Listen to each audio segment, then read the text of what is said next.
नमस्कार। Lord William Bentinck secondary school द्वारा आयोजित हिंदी की कक्षा में आप सभी का स्वागत है। आज हम पढ़ रहे हैं व्याकरण निपुण से संबंध बोधक पाठ 23। निम्नलिखित वाक्यों को ध्यानपूर्वक पढ़िए और समझिए। परिश्रम के बिना सफलता नहीं मिलती। वह डर के मारे छिप गया। लाल किले के ऊपर तिरंगा लहरा रहा है।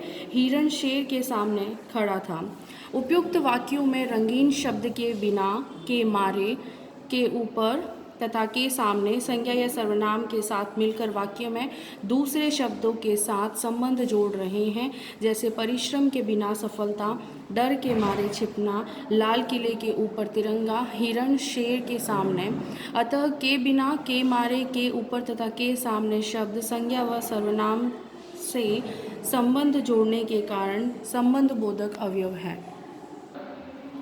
जिन अव्यय शब्दों से संज्ञा या सर्वनाम का संबंध वाक्य के दूसरे शब्दों से जाना जाता है वे संबंध बोधक कहलाते हैं। संबंध बोधक के भेदों की यदि बात करें तो संबंध बोधक के 10 भेद होते हैं। कालवाचक, जैसे के आगे, के पीछे, के बाद, के पहले, के उपरांत, के पश्चात आदि, ये सभी जो है वो कालवाचक हैं। स्थानवाचक की बात करें तो के नीचे, के तले, के निकट, के समीप, के आगे, के पीछे, के पास आदि। दिशावाचक की बात करें तो के पार, की ओर, की तरफ आदि। साधन वाचन के सहारे, के जरिए, के द्वारा आदि। समतावाचक के तुल्य, के योग्य, के समान, की तरह, की भांति आदि। हेतुवाचक की खातिर, के सिवा, के कारण, के लिए, के वास्ते आदि। विकल्पवाचक के बदले, की जगह, मैं, पर आदि। सहचरवाचक के संग, के साथ आदि। विरोधवाचक के विपरीत, के खिलाफ, के विरुद्ध, के प्रतिकूल आदि। नंबर 10 तुलनावाचक की बात करें तो की अपेक्षा, की तुलना में आदि। संबंध बोधक और क्रिया विशेषण में अंतर। जो शब्द संज्ञा या सर्वनाम के बाद प्रयुक्त होकर वाक्य के अन्य संज्ञा या सर्वनाम शब्दों के साथ संबंध का बोध कराते हैं वे संबंध बोधक कहलाते हैं।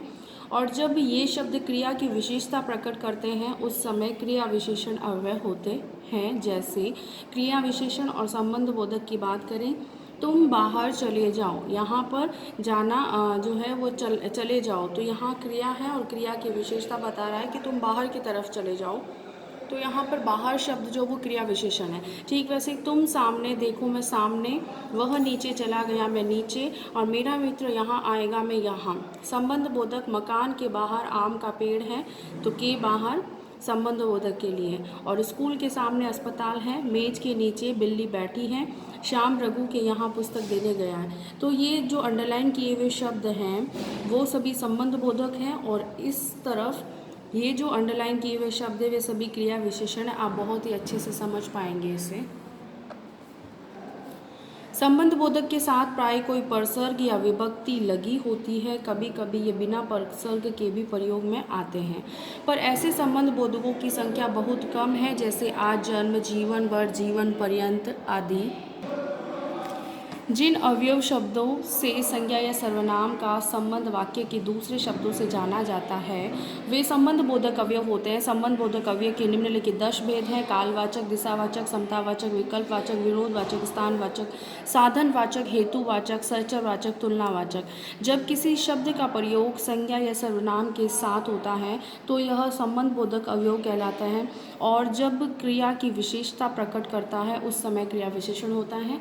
हमने सीखा कि ये बिंदु आपको याद करने हैं और अपनी नोटबुक के अंदर इसे लिखने भी हैं होमवर्क के अंदर। धन्यवाद।